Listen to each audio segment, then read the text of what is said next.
আলাইসাল্লাহু বিআহকামিল হাকিমিন। পবিত্র কোরআন শরীফের ভিতরে আল্লাহ বলতেছেন যে আমি কি সমস্ত বিচারকদের শ্রেষ্ঠ বিচারক নই? মানে আল্লাহ কি সব বিচারকদের মধ্যে শ্রেষ্ঠ বিচারক নয়? অবশ্যই আল্লাহ সমস্ত বিচারকদেরও বিচারক এবং শ্রেষ্ঠ বিচারক।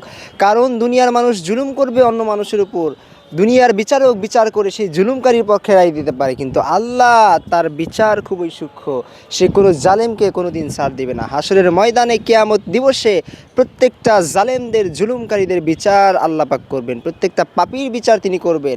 ঠিক তেমনিভাবে শহীদ রইসুদ্দিনের উপর যে জুলুমটা করা হয়েছিল, তাকে জুলুমের শিকার করে তাকে যে হত্যা করা হয়েছে, আজকে ঢাকার ময়দানে সুন্নতের মানুষজন আন্দোলন করতেছে শুধু তার বিচারের জন্যে। এই বিচার যদি দুনিয়ার জমিনে দুনিয়ার শাসকরা না করে, মনে রাখবেন আলাইসাল্লাহু বিআহকামিল হাকিমিন, আল্লাহ সমস্ত বিচারকদের মধ্যে শ্রেষ্ঠ বিচারক। আল্লাহ কিয়ামত দিবসে অবশ্যই এর বিচার করবেন।